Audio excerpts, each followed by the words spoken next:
નમસ્કાર, આપ જોઈ રહ્યા છો નેશન પ્લસ ન્યૂઝ. હું છું આપની સાથે હેતલ ભગત. અમરેલીના એક ગામે હરિયાળી અને જળક્રાંતિ સર્જી છે. દાતાઓના સહકારથી અઢળક વિકાસના કામો થયા છે. અમરેલીમાં આવેલું એક એવું ગામ કે જેને ત્યાંના લોકો પર્યટન સ્થળ બનાવવા ઈચ્છી રહ્યા છે. લાઠી તાલુકાના પીપળવા ગામ વિકાસ માટે હરણફાળ ભરી રહ્યું છે. એક જૂની છાપ ધરાવતા ગામડાએ વિકાસ તરફ હરણફાળ ભરી છે. આ નાનકડા ગામમાં થોડા સમયની અંદર જ અનેક વિકાસના કામો કરવામાં આવ્યા છે.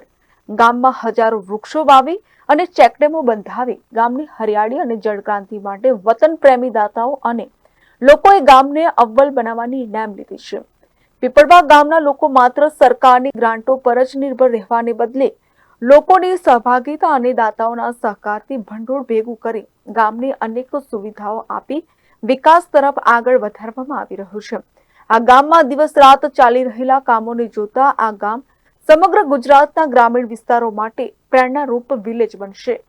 ગ્રામ પંચાયત સદસ્ય અને જે અમને ગ્રામ પંચાયતમાં આ મનુભાઈ ઠુમ્મર તરફથી જે અમને આ હોસ્પિટલનું જે દાન આપેલું છે ઠુમ્મર પરિવારે, સુરત ઠુમ્મર પરિવારે, અને જે એનો હોસ્પિટલમાં જે દર્દીઓને લાભ મળશે, કોઈ ઢસા, કોઈ લાઠી અથવા કોઈ અમરેલી જવું ન પડે એના માટે સરસ મજાની હોસ્પિટલમાં બેડ અને CSO ડૉક્ટર અને કાયમિક ડૉક્ટર એવી માંગ સાથે સરસ મજાનું આયોજન કરેલ છે. એટલે અમે ઠુમ્મર પરિવારનો હૃદયથી પીપળવા ગ્રામ પંચાયત આભાર માનીએ છીએ.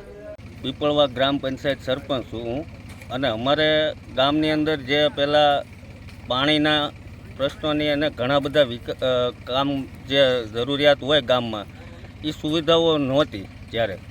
ત્યારે અમે સુરત એક મિટિંગ કરી અને સુરતના દાતાશ્રીઓને ભેગા કરીને જ્યારે વાત કરી તો દાતાશ્રીઓ તરફથી તરત એણે હા પાડી દીધી કે આપણે ગામ પંચાયતની અંદર આપણે જે કામ થતા હોય એની અંદર સહભાગી બનીને એ લોકોએ ખૂબ મોટું એવું ફંડ ભેગું કરી અને અમારા ગામની અંદર ઘટતી સુવિધાઓ જે પૂરી પાડી છે. અત્યારે હાલમાં જે ગયા વર્ષે અમારે ચેકડેમના કામ બહુ સારા કર્યા છે. બધા નાના મોટા બંધારા ઊંડા કરી અને પાણીનો બહુ સંગ્રહ કરી અને આ વર્ષે લોકોને એનો ફાયદો મળ્યો છે. પછી એક અમારે આરોગ્યમાં જે હોસ્પિટલ નહોતી, જે જૂનું દવાખાનું થઈ ગયેલું હતું એકદમ, એ અમે વાત કરી જ્યારે ઠુમ્મર પરિવારને, ત્યારે એ લોકોએ પોતે એકલા હાથે એક સરસ મજાની હોસ્પિટલ પીપળવાને ભેટ આપી.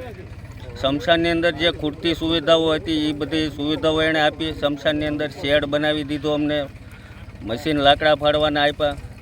અને ગામની અંદર અત્યારે હાલમાં જ તે સદભાવના વૃદ્ધાશ્રમ તરફથી દાતાશ્રી તરફથી બહુ મોટા વૃક્ષરોપણનો કાર્યક્રમ ચાલુ છે.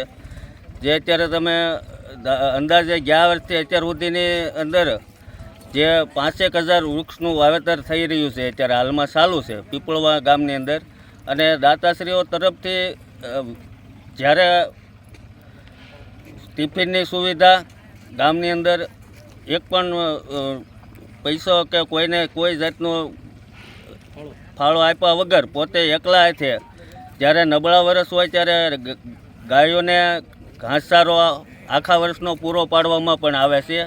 તો અમે પીપળવા ગ્રામ પંચાયત અને આખા ગામ વતી આ પરિવારનો ખૂબ ખૂબ આભાર વ્યક્ત કરીએ છીએ. હાલ અમે લાઠી તાલુકાના પીપળવા ગામે છીએ અને અમારા ગામના વતની ઠુમ્મર પરિવાર હાલ સુરત જે વસે છે તેમને એક સારો એવો વિચાર આવ્યો કે અમારા ગામમાં જળક્રાંતિ અને લીલી હરિયાળી માટે ઘણા બધા તળાવ અને હજારો વૃક્ષનું વાવેતર કરીએ અને એ ઝાડનું ઘણા વર્ષો સુધી જતન કરી આ ગામ અને આજુબાજુના વિસ્તારમાં હરિયાળી ક્રાંતિ ફેલાવીએ.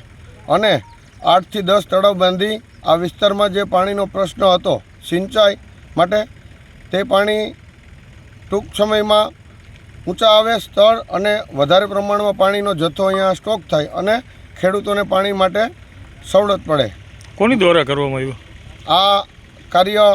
અમારા ગામના ઠુમ્મર પરિવાર, જે ઠુમ્મર જેમ્સ અને ડી રાજ કંપની ચલાવે છે, તેમને આ વિચાર આવ્યો અને આ વિચારને અમે દિલથી બિરદાવીએ છીએ. અને આ વિચાર લાવનાર ઠુમ્મર પરિવારને આવું કાર્ય કરવા બદલ અભિનંદન પાઠવીએ છીએ. Report Nation Plus news Amreli.